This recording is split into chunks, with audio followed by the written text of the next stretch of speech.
So as most of you probably know, I'm not a very endgame focused person nowadays. I used to be way back in the day, a few years ago, but nowadays I just sort of like to fuff around with different stuff and have fun. I'm also interested in things that are not as interesting from what I can tell to the rest of the player base. If I were to set up an order of things in which they interest me, it would be number 1 melee weapons, then number 2 guns, and then very far down at number 3 we would have Warframe abilities. Now the reason I just told you that is because the thing I'm about to talk about is of absolutely no use to me, but it could be of use to some of you. So let's check it out. But first, let us all say hello to Mr. Flameboy. Hello, Flameboy. So personally, I very much enjoyed the Scourge Prime on its own. It's just a really fun weapon that kind of reminds me of the Phoenix Rod from Heretic if you put a bit of fire rate on it. However, this weapon is very good when combined with one Warframe in particular, and that Warframe is the one and only Mesa. Scourge Prime, the signature primary of Harrow Prime, is a spear gun which can be thrown, and this causes a very unique effect. Any enemy near the thrown spear will get a bullet attractor field around their head, redirecting all nearby bullets to their head.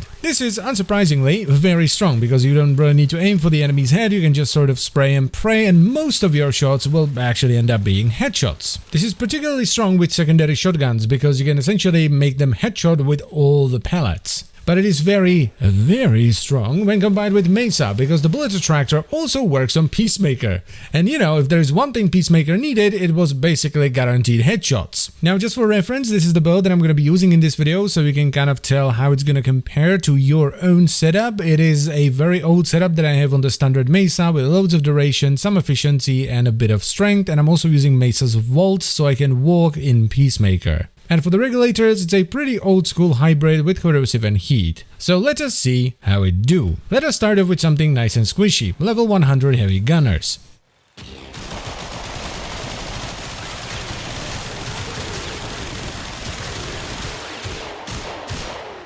Let us then move on into something with a little bit more chunk, that being a level 150 corrupted bombard.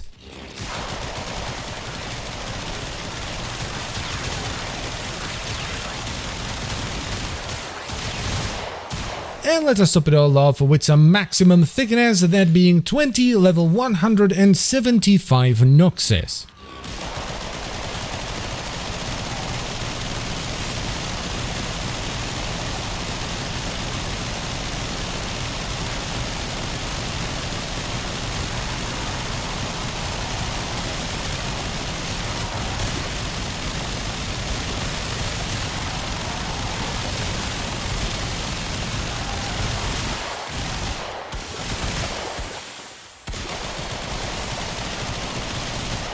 So yeah, as I said in the beginning, I personally have no use for this because I don't really play at a level where this would make a difference. For me, the standard Peacemakers are just fine, but if you're playing at a higher level, especially with organized groups where you're using choke points, you're grouping the enemies together and crowd controlling them, this could actually be a nice chunk of extra damage. I would actually go as far as to say that this might quite possibly be the best Mesa weapon you can run. It is not terribly versatile though. The power of Peacemaker is that it can cover a ginormous area, but the AoE on the bullet attractor isn't all that large. So if you're gonna use this, make sure you're using a choke point to group the enemies together. Otherwise, you're just wasting time tossing the spear around. So if you're a Mesa fan, I would highly recommend you give this a try. And that is pretty much it for the video, so I thank you very much for watching. As always guys, I hope you've enjoyed it and found it helpful, and you will give this setup a shot, and I will see you next time. Bye bye.